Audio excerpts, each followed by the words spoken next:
Terrace ಗಾರ್ಡನಿಂಗಲ್ಲಿ ಇನ್ನೊಂದು ಗಿಡ ಅಂದರೆ ಸಪೋಟ ಹಣ್ಣೇನು ನಾರ್ಮಲ್ ಆಗಿ ನಿಮಗೆ ವಿಶೇಷ ಹಾಗೆ ಹೀಗೆ ಅಂತಲ್ಲ, ಮೋಸ್ಟ್ ಓವರ್ ರೇಟೆಡ್ ಅಂತ ಅದಕ್ಕಿಂತ ಅಂಡರ್ ರೇಟೆಡ್ ಅಂತ ಕರಿಬೋದು. ತುಂಬ ಜನ ಇಷ್ಟಪಡ್ತಾರೆ. ಬಟ್ ಇತ್ತೀಚೆಗೆ ಸಪೋಟ ಹಣ್ಣು ಅನ್ನೋದು ಲೈಕ್ ಯಾರು ರೈತರು ಬೆಳೀತಿಲ್ಲ, ಯಾಕಂದರೆ ಸರಿಯಾಗಿ ಯಾರು ಮಾರ್ಕೆಟ್ ಸಿಗ್ತಿಲ್ಲ ಅಂತ.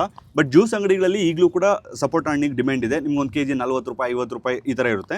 ಸಪೋಟ ಹಣ್ಣಿನ ಪಾಸಿಟಿವ್ಸ್ ಏನಂದರೆ, ಸಪೋಟ ಇದ್ರದ್ದು ಲೋಯೆಸ್ಟ್ ಮೇಂಟೆನೆನ್ಸಲ್ಲಿ ಬರುವಂಥ ಕ್ರಾಪ್. ಆಗಿನ ಕಾಲದಲ್ಲಿ ಮಾವಿನ ಆಲ್ಟರ್ನೇಟ್ ಆಗಿ ಸಪೋಟನ ಯೂಸ್ ಮಾಡ್ತಿದ್ರು, ಅಂದರೆ ಸಪೋಟನ ಬೆಳೀತಿದ್ರು. ಬಟ್ ಇವಾಗ ಯಾವುದಕ್ಕೂ ಮಾರ್ಕೆಟ್ ಇಲ್ಲ.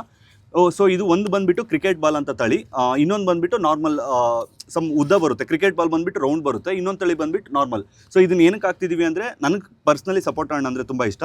ಅದಕ್ಕಿಂತ ಮೇಯ್ನಾಗಿ ಸಪೋಟ ಹಣ್ಣನ್ನು ಕೂಡ ಪಾಟಲ್ಲಿ ಬೆಳಿಬೋದು ಅಂತ ತೋರಿಸೋದಕ್ಕೋಸ್ಕರ ಇದನ್ನು ಹಾಕ್ತಿದ್ದೀವಿ. ಸೊ ನಿಮ್ಗೆ ಏನಾದರೂ ಇದಿತ್ತು ಅಂದರೆ ರೆಕಮೆಂಡೆಡ್ ಪಾಟ್ ಸೈಜ್ ಬಂದುಬಿಟ್ಟು 14 ಇಂಚಿಂದ 18 ಇಂಚ್ ಹಾಕ್ಕೊಳ್ಳಿ. ನೀವು ಭೂಮಿಯಲ್ಲಿ ಹಾಕ್ತೀನಿ ಅಂದರೆ ಎಲ್ಲಿ ಬೇಕಾದರೂ ಹಾಕ್ಕೋಬೋದು. ಸೊ ಇದು ಸಪೋಟ ಹಣ್ಣಿನ ಗಿಡದ ಇನ್ಫಾರ್ಮೇಷನ್. ಸೊ ನೋಡೋಣ ಮುಂದಿನ ದಿನಗಳಲ್ಲಿ ಯಾವ ರೀತಿ ಕಾಯಿ ಬಿಡುತ್ತೆ ಅಂತ ಬಿಟ್ಟು ತೋರಿಸ್ತೀನಿ. ಆಲ್ರೆಡಿ ಫ್ಲವರಿಂಗ್ ಎಲ್ಲ ಆಗಿದೆ. ಎಷ್ಟು ಬೇಗ ಕಾಯಿ ಬಿಡೋಕ್ಕಾಗುತ್ತೋ ಅಷ್ಟು ಬೇಗ ಬಿಟ್ಟು ತೋರಿಸ್ತೀನಿ.